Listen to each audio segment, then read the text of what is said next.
ce temps de Noël, c'est vraiment un temps vraiment particulier pour les chrétiens. Et c'est vrai que c'est un moment aussi où on se pose quand même beaucoup de questions et on s'interroge quand même pas mal sur nos vies.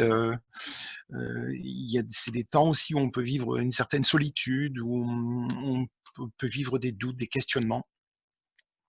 Et en fait, cette histoire de Noël, c'est une histoire qui est extraordinaire. C'est une histoire féerique, en fait. Et si on avait voulu écrire un conte féerique, eh bien, je pense qu'on n'aurait pas trouvé une plus belle histoire que celle de la naissance miraculeuse d'un petit enfant qui vient pour sauver l'humanité d'une catastrophe imminente. Et les écrivains auraient réfléchi au scénario de la plus belle histoire du monde. On aurait fait un concours en disant, mais c'est à celui qui va trouver la plus belle histoire de toute l'humanité, de toute l'histoire de l'humanité. Eh bien, probablement qu'ils auraient trouvé l'histoire de Noël. Et c'est justement cette histoire dont je voudrais vous parler aujourd'hui, cette histoire de Noël. L'histoire de Noël a des aspects merveilleux qui font sourire certaines personnes parce que certains le voient comme quelque chose de très angélique, de très naïf, de très improbable. Et certains se moquent de cette fête, d'autres la remettent en question, ont des doutes sur la réalité, l'authenticité. Mais en fait, toute la beauté de Noël se trouve dans le sens profond de cette fête. En fait, cette fête de Noël, c'est le Dieu de l'univers qui vient rencontrer les humains. Voilà, Dieu nous fait cet incroyable honneur de venir nous rencontrer. Alors, j'aimerais m'adresser aux enfants. Je sais pas si, je sais pas, c'est peut-être compliqué de reconnecter les micros, mais par quoi commencent en général les histoires, les contes? Par quelle phrase commencent en général les histoires et les contes? Est-ce que Il vous... était une fois. Il était une fois. Bravo! Ah, mais c'est bien, on a connecté les micros, super. Exactement. Il était une fois, et puis on raconte l'histoire, on décline l'histoire. Et c'est le fait d'ailleurs, le simple fait de prononcer cette phrase, en fait, nous renvoie, et pour des personnes beaucoup plus âgées que vous, nous renvoie à notre enfance instantanément et les histoires que nos parents nous racontaient, les histoires que l'on pouvait voir dans les films, à la télévision. Et c'est vrai que les contes débutent pratiquement toujours par ces mots « il était une fois ». Et quand une histoire commence par « il était une fois », on sait tout de suite que c'est une histoire qui est inventée. On ne dit pas il était une fois Tessa va faire ses courses au supermarché. Bon, ça c'est du réel. Ou on ne dit pas voilà, on dit il était une fois quand on raconte une histoire qu'on a créée de toutes pièces, qu'on a inventée. Et dans toutes ces histoires, il y a presque toujours la même trame. Qu'est-ce qu'il y a dans les histoires? Allons-y les enfants et les jeunes. Qu'est-ce qu'il y a dans ces histoires? Quel genre de personnage il y a dans ces histoires? Premièrement. Des fées. Une princesse? Des princesses, des princes, Ouais. Ensuite, des chevaliers, oui, il y a des chevaliers, mais il y a aussi une personne qui veut du mal. Et s'appelle comment? le dragon, Ouais, le le loup, dragon ou la sort la sorcière. la sorcière. Ou en tout cas une personne maléfique qui veut du mal à la princesse parce qu'elle est jalouse de la princesse. Et ensuite, il y a qui vient sauver la princesse? Le prince. Et les contes, en général, les contes finissent toujours par un happy end. C'est une fin heureuse. Et qu'est-ce qui triomphe à la fin? C'est toujours le courage, la justice et l'amour. D'ailleurs, on dit toujours à la fin de ces histoires, ils se marièrent et eurent beaucoup d'enfants. Donc, parviennent à vaincre la méchanceté. Alors, vous pensez à quoi et à quoi on pense comme personnage très connu des contes? On a Blanche-Neige, on a Cendrillon, La Belle au bois dormant. merci beaucoup, exactement, et puis tellement d'autres. Hein. Et dans toutes ces histoires, le point commun, vous êtes bien d'accord, c'est que le bien finit toujours par triompher du méchant, qui est puni, qui se retrouve puni à la fin. Et les gentils, ceux qui ont fait le bien, qui vivent heureux. Eh bien, l'histoire de Jésus commence un peu par comme un conte. Il était une fois en Judée, on aurait pu dire. Mais si vous regardez bien le chapitre 2 de Luc, nous avons à cette époque-là, où en ce temps-là, paraît un édit de l'empereur Auguste. On raconte une histoire, ça ressemble à un conte, mais c'est pas un conte, c'est une histoire vraie. C'est une histoire qui s'est vraiment passée. Et en ce temps-là, en Judée, un enfant est né dans une étable. Et voilà ce qui s'est passé. Donc Marie et Joseph partirent pour un recensement à Bethléem sur un édit de César Auguste.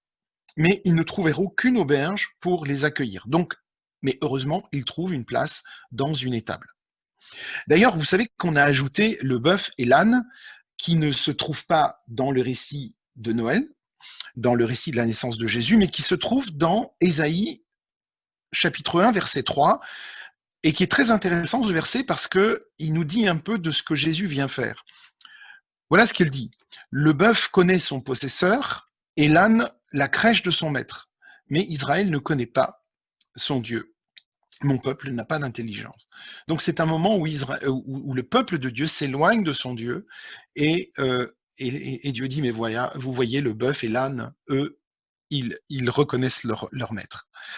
Et puis ayant appris la nouvelle par un ange, qu'est-ce qui se passe? Eh bien, des bergers viennent voir l'enfant jusqu'à l'étable. Encore plus fort, des mages viennent d'Orient. Alors eux, ils ont fait un très long voyage, ce sont des astronomes, ils étudient les astres, ils étudient les étoiles. Ils ont fait un très long voyage parce qu'ils ont repéré qu'une étoile brillait de façon très particulière et plutôt anormale, cette étoile du berger. Et ils viennent pour offrir des cadeaux, mais pas n'importe quel cadeau, ce sont des cadeaux qu'on offre en général à des personnes royales, de descendance royale, de l'or, de l'encens et de la myrrhe. Et c'est normal puisque Jésus est appelé le roi des rois. Paul parle de Jésus comme étant le roi des rois dans 1 Timothée 6, verset 15, mais il y a d'autres endroits aussi où Jésus est appelé roi des rois. Et d'ailleurs, vous vous souvenez que Pilate a demandé à ce que l'on mette sur la croix de Jésus, au-dessus de sa tête, ici, le roi des Juifs. Mais il y a un roi maléfique qui est jaloux de cet enfant, un peu comme dans les contes justement dont on a parlé. Et il est jaloux, ce roi Hérode, parce qu'il a peur que cet enfant devienne un jour roi à sa place. Et l'enfant finit par être sauvé de la fureur du roi grâce à un rêve, un songe de Joseph qui emmène toute sa famille en Égypte. Tout ça, nous l'avons lu tout à l'heure. Alors l'histoire, elle aurait pu s'arrêter là, mais en fait, elle continue. Elle continue parce que la vie de Jésus, ce n'est pas seulement la vie de Jésus en tant qu'enfant, c'est la vie de Jésus qui va grandir et qui a un projet pour le monde. Et elle continue avec Jésus qui grandit à Nazareth, puis il part sur les routes, quand il devient plus grand, pour appeler des hommes à le suivre partout où il irait. Partout où il va, eh bien, que va faire Jésus? Il va soigner les gens, il va guérir, il va chasser les démons, il va faire le bien partout autour de lui, il va rendre d'une certaine façon la justice, parce que Jésus aime les pécheurs. Et jusque-là, tout va bien. Mais voilà, que cela ne plaît pas aux autorités religieuses, alors ils vont le faire mourir avec l'aide de l'occupant romain de l'époque, après un procès, on le sait, qui est truqué, avec de faux témoignages, et il va mourir cloué sur une croix. Alors à votre avis, pourquoi l'histoire de Jésus n'est pas un conte? Eh bien, si nous étions dans un conte, cet enfant qui est devenu grand ne serait pas mort à côté des brigands. Il est vrai que Jésus est ressuscité, qu'il est vivant, mais avant cette résurrection, Jésus est passé par beaucoup de souffrances, et nous sommes loin à ce moment-là du récit des contes, parce que le héros du conte, même s'il souffre, à la fin, c'est le mal qui est vaincu. Alors vous allez dire, c'est la même chose pour Jésus, parce qu'à la fin, Jésus va ressusciter. Mais ici, c'est vraiment différent des contes. Cette histoire, même si Jésus ne l'a pas écrite, puisque vous savez que Jésus n'a pas écrit de sa propre main, sauf quand il a écrit une fois dans le sable avec son doigt pour dire quelque chose. Mais ceux qui ont écrit le récit de Noël, donc notamment Matthieu et Luc, sont les témoins directs ou indirects. Il y a d'autres écrivains qui ont écrit aussi sur Jésus, écrivains bibliques, peu de temps après la mort de Jésus. Et les deux évangiles, Matthieu et Luc, racontent la nativité, nous disent la même chose avec des mots différents. Donc finalement, cette naissance de Jésus, c'est la naissance de Dieu fait homme et qui se fait proche de nous. Alors à Noël, Jésus vient nous rencontrer. Et Noël n'est pas un joli conte, mais c'est la fête où l'on célèbre la venue de Dieu sur terre. Donc ce n'est pas rien Noël. Noël, ce n'est pas une fête biblique, on va le dire tout de suite, clairement. Ce n'est pas une fête qu'on va trouver dans la Bible. Mais c'est une fête chrétienne qui existe depuis le IVe siècle. Et ni Jésus ni Paul n'ont demandé aux chrétiens d'ailleurs de célébrer des fêtes bibliques, comme les fêtes juives par exemple. En général, vous savez, on ne célèbre pas les fêtes bibliques. Il y a juste deux signes que l'on fait en tant que chrétien, ce sont le baptême et la Sainte Seine. C'est ça que le Seigneur nous a demandé d'accomplir. Mais nous célébrons aussi la résurrection de Jésus à Pâques, même si nous ne célébrons pas en soi la Pâque juive. Mais nous célébrons la résurrection de Jésus sur la fête de Pâques. Eh bien, ici, ce qui est très intéressant, c'est que nous célébrons la naissance de Jésus le 25 décembre. Et pourquoi le 25 décembre ? Parce que tout simplement, l'Église au IVe siècle a institué Noël. Et Noël, ça veut dire naissance. C'est aussi le prénom Noël vient aussi de l'hébreu Emmanuel. Et ça, c'est pour remplacer la fête du Sol Invictus. Vous savez, vous avez peut-être entendu parler de cette fête, le Soleil invaincu, qui avait lieu le 25 décembre et qui était célébré dans tout l'Empire romain païen. Mais du jour où l'évangile a pris sa place dans l'Empire romain, eh bien, il y a eu un édit, qui est l'édit de Thessalonique, qui a interdit tous les cultes païens dans l'Empire romain. Et à ce moment-là, on a placé la naissance de Jésus comme une fête à la place de tous les rites païens, pour remplacer tous les rites païens. On n'avait plus le droit aux rites païens. Eh bien, c'est resté depuis, vous voyez, presque 2000 ans après, 1700 ans après. Et l'unique festivité romaine à pouvoir être célébrée le 25 décembre était la naissance de Jésus, Sauveur. Et à l'époque, les chrétiens n'avaient pas la Bible. Vous savez, nous, aujourd'hui, c'est facile, on a une Bible. Mais à l'époque, il fallait quelque chose qui rassemble. Et comme nous rassemblons aussi chaque année, on se rassemble dans le culte, on se rassemble autour de Noël, autour de Pâques. Et il fallait se rassembler autour d'un événement qui allait unir tous les chrétiens dans une même foi pour chanter des cantiques, pour prier ensemble, pour entendre la parole de Dieu. Alors, pourquoi ne pas fêter justement la venue de Jésus sur terre et inviter sa famille, ses voisins et ses amis ? Donc à Noël, les chrétiens célèbrent ce mystère de ce Dieu qui se fait homme pour nous sauver. Donc qui entre réellement dans l'histoire humaine. Et là, on n'est plus dans le conte du tout. On n'est plus dans l'histoire inventée.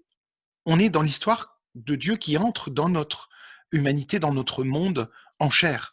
Et il accepte aussi d'aller jusqu'au bout de son amour en mourant sur la croix. Un joli conte nous parle de morale, nous donne en général une morale qui est toujours intéressante, qui est toujours bonne à prendre, où les bons et les méchants sont très faciles à reconnaître. Mais dans l'Évangile, ce qui est très intéressant, c'est que même les méchants peuvent être sauvés s'ils le veulent. Les méchants peuvent être pardonnés s'ils se repentent sincèrement de leurs péchés. Alors l'histoire de Noël, c'est une histoire d'amour, mais qui est tout à fait unique dans l'histoire du monde. D'un amour qui est offert à tous ceux qui veulent l'accueillir, qui veulent le rencontrer. D'un amour offert à tous ceux qui s'y convertissent, qui adhèrent, même s'ils ont fait de mauvaises choses dans leur vie. Eh bien, vous savez, Jésus est prêt à nous accueillir. Et il vient à notre rencontre. C'est lui qui fait le premier pas. Et ce message qui nous est offert en cadeau dans la Bible, et tout particulièrement dans ce récit de la nativité, où Jésus vient à la rencontre de chacun. C'est ça le message de Noël. Et nous pouvons... vous savez, nous les chrétiens, on n'est pas des gens tristes. Et on n'est pas appelés à être tristes. Et la fête de Noël, c'est quelque chose de merveilleux parce que les chants sont magnifiques. Les lumières illuminent les rues. Et c'est vraiment ce temps où on parle de la lumière qui vient. Donc, soyons joyeux, et soyons heureux de pouvoir célébrer la venue de Jésus dans ce temps de Noël. Amen.